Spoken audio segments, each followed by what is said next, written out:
নেতিবাচক সমালোচনা এবং নেতিবাচক মানুষদের আমি কিভাবে এড়িয়ে চলি। ইদানিং আমার মন্তব্যে আমি দেখতে পাচ্ছি যে কিছু নেতিবাচক মন্তব্য আসা শুরু করেছে। খুব স্বাভাবিক এটা যে আপনি যখন কোনো বিষয় নিয়ে কাজ করছেন এবং সেই কাজের পরিধি যখন বাড়ছে, সেখানে যখন অনেক মানুষ আসছে, এখন সবাই তো নিশ্চয়ই ভালো হবে না, এটা স্বাভাবিক একটা ব্যাপার, তাই না? কারণ সবাই যদি ভালোই হবে তাহলে তো আমাদের আশেপাশের সমাজটা অনেক ভালো হয়ে যেত। আমাদের তো এত দুশ্চিন্তা থাকতো না, এত খারাপ কিছুও থাকতো না, তাই তো? এটা খুব একটা স্বাভাবিক ব্যাপার। এখন আমি আসলে আমাকে কিভাবে এই জায়গা থেকে একটু দূরে রাখি বা দূরে রাখার চেষ্টা করি, সেই পদ্ধতিটাই আমি আপনাদের সাথে আজকে একটু শেয়ার করব। সমালোচনা করার কিছু নিয়ম আছে। মানে একজন বিদ্যা, বুদ্ধি এবং যুক্তিসম্পন্ন মানুষ তারা যেভাবে সমালোচনা করেন তাদের বিদ্যা এবং বুদ্ধির আলোকে, সেটাই আজকে আমি আপনাদের বলবো। সমালোচনা সবসময় গঠনমূলক হতে হয়। আমরা অনেক সময় জানি না যে কোনটাকে সমালোচনা বলে আর কোনটাকে ব্যক্তিগত মতামত বলে, যে আমি যেটা জানিয়ে যাচ্ছি। সমালোচনা সব জায়গাতেই গ্রহণযোগ্য। কারণ হচ্ছে কি, এবং শুধু সমালোচনা না, গঠনমূলক সমালোচনা, যেটাকে ইংরেজিতে বলে কনস্ট্রাকটিভ ক্রিটিসিজম। এবার গঠনমূলক সমালোচনা করার একটা মেথড আছে। সে মেথডটা হচ্ছে, আপনি যখন কাউকে নিয়ে অথবা কোনো বিষয় নিয়ে সমালোচনা করতে যাবেন, প্রথমে হচ্ছে সেই বিষয়টার দুইটা ভালো বলে নিতে হবে আপনাকে। এরপরে এই দুইটা ভালো আপনি কেন বললেন? কারণ আপনি শুরুতে একটু বাটারিং করলেন, প্রথমে একটু ভালো বললেন, কারণ আপনি যাকে বলছেন আপনি তো একটু পর তার খারাপটা বলবেন, যাতে আপনার খারাপটা যেন সে গ্রহণ করতে পারে। একটা মানুষের তো শতভাগ পারফেক্ট হওয়া সম্ভব হয় না, না? ভুল করেও প্রমাণ করতে হয় যে আমরা মানুষ। যার জন্য আপনি শুরুতে একটু বাটারিং করে নিলেন, দুটো ভালো বলে নিলেন। এরপরে হবে কি, আপনি যে খারাপটা থেকে বলবেন এটা খুব ইতিবাচকভাবে সে গ্রহণ করতে পারবে। আমাদের ভুলটা হয়ে যায় এখানটাতে। আমরা শুরুতে এমন আক্রমণাত্মকভাবে আমাদের মনোভাবটা প্রকাশ করি, যাকে প্রকাশ করছি হয়তো ঠিকটাই বলছি, সত্যিটাই বলছি, কিন্তু সে নিতে পারছে না। সেও তখন আক্রমণাত্মক হয়ে যাচ্ছে। প্রথমে আপনি তার দুইটা ভালো বলবেন, তারপরে তার যে সমস্যাটা সেটা বলবেন। এটাও খুব সুন্দর করে বলা যায়। যেমন ধরেন, আপনি বলতে পারেন যে এটা না, এটা ঠিক আছে, কিন্তু আমার মনে হয় এটা বোধহয় এরকমটা করলে আরো ভালো হতো, বা তোমার কাছে বা আপনার কাছে আপনি যদি এটা একবার চেষ্টা করেন, আহ, মনে হয় এটা আরো খুব সুন্দর হয়ে উঠবে। এবং সর্বশেষ আপনি আরেকটা ভালো দিয়ে বিষয়টা শেষ করবেন। এরকম ভাবে কেউ আপনার সমালোচনা করলো, আপনার ভেতরে তাকে নিয়ে একটা শ্রদ্ধাবোধ কাজ করবে, তার গ্রহণযোগ্যতার জায়গা আকাশ সমান তৈরি হয়ে যাবে। সারা পৃথিবীর মানুষ একদিকে কথা বলবে আর আপনি অপেক্ষা করবেন যে ওই মানুষটা কখন বলবে, কারণ আপনার মনের মধ্যে তাকে নিয়ে সেই গ্রহণযোগ্যতার জায়গাটা তৈরি হয়ে গেছে। এবার সমস্যাটা হচ্ছে, সামাজিক যোগাযোগ মাধ্যমের সুবাদে আমরা যেখানে সেখানে যে একটু জ্ঞান ফলিয়ে আসি, নিজেকে জাহির করার প্রবণতাটা অনেকটা বেড়ে গেছে। দেখা যাচ্ছে যে আমি যেহেতু আবৃত্তি করি, আমি এটা নিয়েই কথা বলবো। এখানে এসেই কেউ একজন হুট করে এটা আরো ভালো হতে পারতো, এটা হয়নি, বা আমার মনে হয় না, কি যেন একটা কম হয়েছে, বা এটা আপনার সবকিছু একই রকম লাগে শুনতে, এই সেই, এই ধরনের মন্তব্য যারা করে, আমি ধরেই নেই যে এটা আসলে আমার খুব বেশি কিছু শুনে নাই, হয়তো দুই একটা কোনো কিছু একটা শুনে সেরকম কোনো কিছু একটা মিলিয়ে টিলিয়ে ফেলেছে, সেটার আলোকে এরকম কিছু একটা বলেছে। আমি এখন আসলে সব মন্তব্যের এই ধরনের মন্তব্য যখন আসে এবং আমার কাছে যখন মনেই হয় যে সে শুধুমাত্র নিজেকে জাহির করার জন্য এখানে উপস্থিত হয়েছে, বা তার প্রকাশ ভঙ্গিটা ভালো না, আমি দ্বিতীয় আর কোনো চিন্তা করি না। প্রথম যে কাজটা করি সেটা করি ব্লক, দ্বিতীয় যে কাজটা করি তারপরে করি ডিলেট। আমাদের চারপাশে প্রচুর নেগেটিভিটি। আমার নতুন করে নেগেটিভিটির আসলে খুব বেশি প্রয়োজন নাই। কারণ এত নেগেটিভ চারপাশে থাকলে না নিজের খুব লো মনে হয়। ইতিবাচক কাজ করতে গেলেও খুব পিছিয়ে যাই। এজন্য আমি আসলে একটু পরিষ্কার করে রাখি। হুম? এটাকে কোনো প্রকার উদ্ধত্যতা বলা যাবে না। কারণ হচ্ছে যে নিজেকে ভালো থাকতে হলে আগে ভালো থাকার পরিবেশ, নিজের পরিবেশটাকে নিজেকে নিশ্চিত করতে হয় যে আমি যে কাজটা করছি, আমরা যারা একটু এই ক্রিয়েটিভ জায়গার ভেতরে জড়িত আছি, আমরা সবাই একটু নরম মনের, তাই না? মানে আমরা একটু চাই, একটু ভালো ভালো শুনতে চাই আমরা। আমরা একটু ভালো কথা শুনতে চাই, আমাদের চারপাশে ভালো মানুষদের রাখতে চাই। সবসময় যদিও সেটা সম্ভব হয় না। কিন্তু আহ, না হোক, খারাপটাও যেন আমরা একটু ভালোভাবে বলতে পারি, সুন্দর করে বলতে পারি, সভ্যভাবে বলতে পারি। এই জায়গাটা খুব দরকার।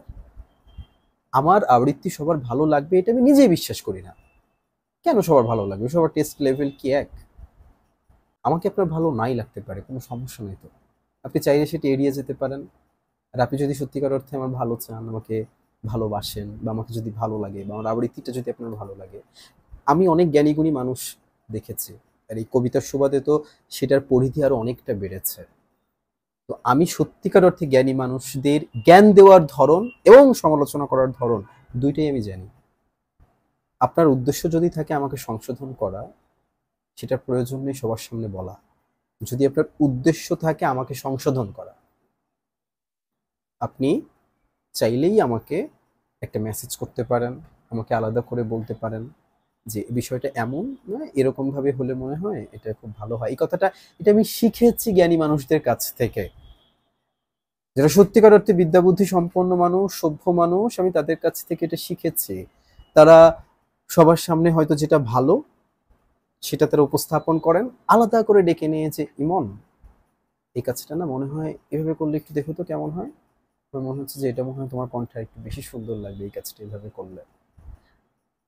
তো এরকম পরামর্শ দেওয়ার মানুষ আমার যথেষ্ট আছে।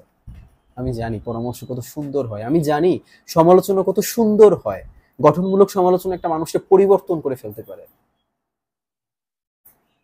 আমরা একটা আলোচনায় বসতে পারি আবৃত্তি সম্পর্কে, আবৃত্তির ব্যাকরণিক বিষয় বস্তু সম্পর্কে, আবৃত্তি নির্মাণ সম্পর্কে। মানুষের প্রতি আমার সম্মানটা আসে ব্যবহার দেখে, তার বয়স দেখে না।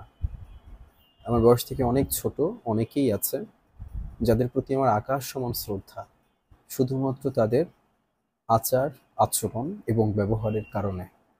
আবার বয়সে অনেক বড় এরকম অনেক মানুষকে আমি দেখেছি যারা এখন পর্যন্ত জানে না কোথায়, কাকে, কি, কিভাবে বলতে হয়। খুব জনপ্রিয় একটি বাক্য আছে, আমরা জানি, প্রবাদ, কথা বলা শিখি আমরা ২ বছর বয়সে, কিন্তু কোথায় কি বলতে হবে এটা বোধহয় শিখতে হয় আমাদের সারা জীবন ধরে। আপনার যদি নিজেকে জাহির করার খুব বেশি প্রয়োজন থাকে না, মন্তব্যে এসে কিছু না, একটু নিজেকে একটু জাহির করে গেলাম, বা একটু আমি বিষয়টা সম্পর্কে একটু বেশি জানি বা এরকম কিছু, ফেসবুক আছে তো, টাইম লাইন আছে, আপনি একটা পেজ ওপেন করেন, আপনি একটা আপনার আইডিতে আপনি আপনার মতো করে বলেন, আমরাও সেটা শুনি, আমরাও সমৃদ্ধ হই, আমরা বিষয়গুলো সম্পর্কে জানি। মানে প্রকাশ করার তো কত সুন্দর ভঙ্গিমা রয়েছে না, কত সুন্দর সুন্দর পথ রয়েছে। সেটা কেন এত বাজে ভাবে বা এত তিক্ত ভাবে আমাদের প্রকাশ করতে হবে? সামাজিক যোগাযোগ মাধ্যমে আমি মাঝে মাঝে মন্তব্য দেখি যখন, যদিও আমি যেহেতু কবিতা আবৃত্তি নিয়ে কাজ করি, খুব স্বাভাবিকভাবেই এখানে একেবারে উচ্চ মননশীল মানুষ যারা, তাদের উপস্থিতি এখানে খুব বেশিই থাকে, যার জন্য আমার মন্তব্যের পরিবেশটা স্বচ্ছ, সুন্দর, মানে একদম পরিপাটি থাকে। হ্যাঁ? মানে মন্তব্যটা পড়তেও খুব ভালো লাগে যে এখানে এত সুন্দর সুন্দর মন্তব্য আসে। এটা আমি যে বিষয়টা নিয়ে কাজ করছি এটারই একটা প্রভাব। কিন্তু এটা ছাড়া এখন সামাজিক যোগাযোগ মাধ্যমে অনেক অনেক কিছু হচ্ছে, সেখানে মন্তব্যে যে আমরা এত আজে বাজে মন্তব্য দেখি, আমার খুব কষ্ট হয়, মাঝে মাঝে খুব খারাপ লাগে। খারাপ লাগে আসলে এটা খুব বেশি চিন্তা করে যে এই জায়গাটা পরবর্তী প্রজন্মের হাতে যাবে। আমাদের সবার বাসায় শিশুরা আছে, ছেলে মেয়ে, ভাই বোন, ভাইপো ভাইঝি, তারা মোবাইলটা হাতে নেয়। তারা এগুলো, এই জগৎটা তাদের জন্য আজকে আমি কি তৈরি করে রেখে যাচ্ছি, সবকিছুর তো একটা শেষ থাকে, এটাই সত্য। একটা সময় তো থাকবো না, আমরা কেউই থাকবো না, কিন্তু আমাদের তৈরি করা জায়গা এবং আমাদের কাজগুলো থেকে যাবে, তাই তো? তো এগুলো কাদের জন্য রেখে যাচ্ছি আমরা, কতটুকু, কোন স্তরে, কি পর্যন্ত রেখে যাচ্ছি? আমার মনে হয় যে একটা সময় পরে না আমার পরবর্তী প্রজন্ম আমাদের খুব পুরো অভিশাপ না দেয়, কি করে গিয়েছি। একটু সুন্দর তাদের জন্য যদি একটু পরিবেশটা রেখে যেতে পারি, এভাবে করে না একটা সমাজ এগিয়ে যায়, এভাবে করে একটা দেশ এগিয়ে যায়। হুট করে কোনো কিছুর পরিবর্তন হয় না, জায়গা থেকে এটা পরিবর্তনটা আসতে হয়। এত আজে বাজে বিষয় আজ সামাজিক যোগাযোগ মাধ্যমে প্রমোট হচ্ছে, সবার কাছে ছড়িয়ে যাচ্ছে, কিসের জন্য? তার অন্যতম প্রধান কারণই হচ্ছে আমাদের সস্তা রুচি সুযোগ নিয়ে তারা এই কাজগুলো করছে। আমি আপনি যদি ভালো ভালো কিছু দেখতাম, আমি আপনি যদি ভালো ভালো বিষয়গুলো সামনে নিয়ে আসতাম, প্রমোট করতাম, তাহলে আমার টাইম লাইনটা সুন্দর হয়ে যেত। এখন ফাইট করতে হলে না, এখন আপনাকে আপনার ভালোটা দিয়ে ফাইট করতে হবে, এছাড়া কোনো গতি নেই। আপনি কি দেখবেন, কি পড়বেন, কি শুনবেন, কি বলবেন, কি লিখবেন, এটা পুরোটা আপনার উপরেই নির্ভর করে। এই জন্য যারা আসলে এই ধরনের মন্তব্য করতে আসেন বা এরকম কোনো কিছু বলতে আসেন, আহ, এইসব মন্তব্যগুলো আসলে আমার কাছে গ্রহণযোগ্য না। হুম? আপনার ভালো লাগার প্রতি আমার শ্রদ্ধা রয়েছে, আমি বলছি না যে আমাকে আপনার ভালো লাগতেই হবে। আমার যে কোনো কিছু আপনার খারাপ লাগতেই পারে, কোনো সমস্যা নেই। হ্যাঁ, সেটা নিয়ে যদি আপনার গঠনমূলক কোনো কিছু বলার থাকে আপনি অবশ্যই বলবেন। কিন্তু ভালো লাগেনি, এটা ভালো হতে পারতো, এটা ওইটা সেটা আগডুম বাগডুম, মানে যার ভিতরে আমি গ্রহণ করার মতন কোনো কিছু পাই না। আ ব্যক্তিগত ভালো লাগা খারাপ লাগার দায় কি আমরা কেউ নিতে পারি? সব কাজ দিয়ে কি সবার মন রক্ষা করা যায়? সবাইকে কি ভালো লাগানো যায়? যায় না। আপনার লাল রং ভালো লাগে, আমার লাল রং ভালো লাগে না। আমার হলুদ রং ভালো লাগে, আপনার হলুদ রং ভালো লাগে না। এবার আমার লাল রং ভালো লাগে না আর আপনার লাল রং ভালো লাগে। এখন আমার লাগে না বলে কি আমি বলতে পারি যে লাল রং ভালো না? না, আপনার হলুদ রং ভালো লাগে না বলে আপনি এটা বলতে পারেন যে হলুদ রং ভালো না। আপনার যেটা ভালো লাগছে না সেটা আরো অনেকের ভালো লাগছে। তাহলে আপনার ভালো না লাগাটাকে যদি আমি গ্রহণ করি, তাহলে তাদের ভালো লাগাটাকে তো আমার গ্রহণ করতে হয়। নাকি এতগুলো মানুষ শুধুমাত্র আহ আমাকে ভালো বলার জন্যই ভালো বলে যাচ্ছে?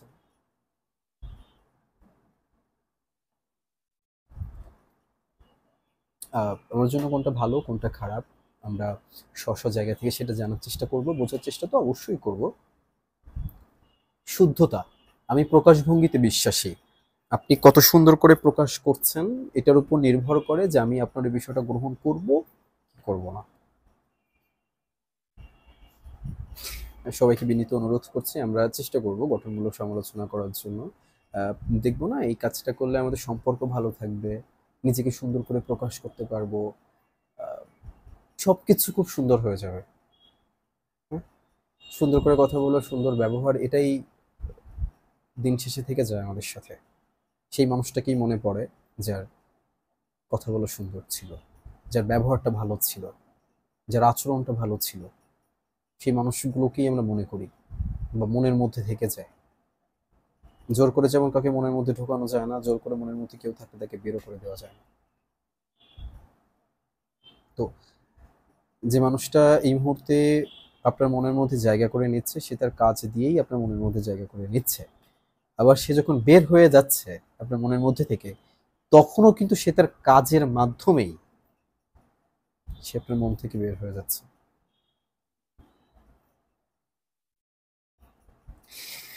সবার জন্য অনেক অনেক ভালোবাসা রইলো, শ্রদ্ধা রইলো। যারা নিয়মিত আমাকে শুনছেন, আমাকে অনুপ্রাণিত করে যাচ্ছেন, সুন্দর সুন্দর মন্তব্য করছেন, আমাকে সামনে এগিয়ে দিচ্ছেন, তাদের সবার প্রতি আকাশ সমান ভালোবাসা রইলো। এভাবে করে আমার পাশে থাকবেন, বেশি বেশি করে কবিতা আবৃত্তি শুনবেন, সবারটা শুনবেন, যারা করছে সবাই সবাই এখন অনেকে ভালো করছে, খুবই ভালো করছে, আমরা সবারটা শুনবো। আহ, সবাইকে উৎসাহিত করব। ভালো লাগলে একটু শেয়ার করে দিবেন। আমার একটা ইউটিউব চ্যানেল আছে, অবশ্যই এটাকে কিন্তু আপনারা সাবস্ক্রাইব করে দিবেন। এটা আপনাদের কাছে আমার অনুরোধ এবং অধিকার থেকেই আমি হয়তো সেটা দাবি করছি। ইউটিউব চ্যানেলটির নাম হচ্ছে আশিক ইমন। ইউটিউবের সার্চ বক্সে যে ASHIK স্পেস EAMON লিখে সার্চ করলে আমার চ্যানেলটি চলে আসবে, টুকুস করে একটা চাপ দিয়ে দিবেন, সাবস্ক্রাইব হয়ে যাবে, বেল বাটনটি অন করে দিবেন যাতে নতুন কোনো ভিডিও আপলোড হলে সাথে সাথে আপনার কাছে সেটা চলে যায়। আজকে এই পর্যন্ত। সবাই অনেক বেশি ভালো থাকেন, সুস্থ থাকেন। আল্লাহ হাফিজ, টাটা।